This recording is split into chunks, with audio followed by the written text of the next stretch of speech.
میرا سوال ہے کہ اس وقت پاکستان کے جو حالات ہیں ان کو دیکھ کر آپ کو کیا لگتا ہے کہ اس ملک میں بہتری آئے گی کہ نہیں؟ ہم دعا کر سکتے ہیں کہ بہتری آ جائے. اگر تو یہی حالات رہتے ہیں قائم اور اسی طرح مولویوں کے ہاتھ میں رہتا ہے سب کچھ، تو تم بھول جاؤ اس بات کو کہ عمران خان یا طاہر القادری کو انقلاب لے آئیں گے، وہاں کچھ بھی نہیں ہوگا. ٹھیک ہے، جو بڑے لوگ خط لیتے ہیں کہ عمران خان کو ہم نے دیکھا کہ بس وہ آسمانوں پر اڑا، وہ بھی کوئی نہیں اڑا.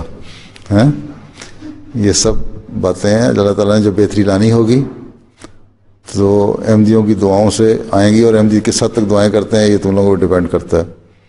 ٹھیک، اور وہ اچانک آئے گی بہتری، آثار اچانک شروع ہو جائیں گے. یہ نہیں ہوگا کوئی تمہیں پہلے نظر آتا اور تمہیں پھر تھوڑی اس کے اوپر نظر ہو جائے کہ یہ فلاں شخص بہتری لے آئے گا. کوئی نہیں، کوئی فلاں شخص بہتری نہیں لائے گا جس کا تمہارے دل میں یہ خیال آ جائے کہ وہ بہتری لانے والا ہے. ٹھیک، اللہ تعالیٰ نے لانی ہے بہتری، کس طرح لانی ہے اللہ بہتر جانتا ہے. اور اگر نہیں تو پھر اسی طرح ملک ختم ہو رہا ہے، ختم ہو جائے گا. ہیں مولویوں کے ہاتھوں سے نکلے گا تو بہتری آئے گی. اگر مولوی سے ڈرتے رہے لوگ تو کبھی نہیں آئے گی. ہمارے اتنے مقدمے ہوتے ہیں، جب بھی ہم انتظامیہ کے پاس جاتے ہیں یا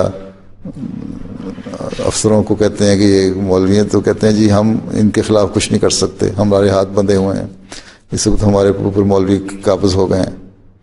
اگر مولوی حکومت کر رہے ہیں تو پھر کبھی بہتری نہیں آ سکتی، پھر تباہی آ سکتی ہے. اور تباہی کس طرح آئے گی؟ تباہی تو آ رہی ہے، کبھی سیلاب آ رہے ہیں، کبھی زلزلے آ رہے ہیں، کبھی ایک دوسرے کو مار دھاڑ کر رہے ہیں.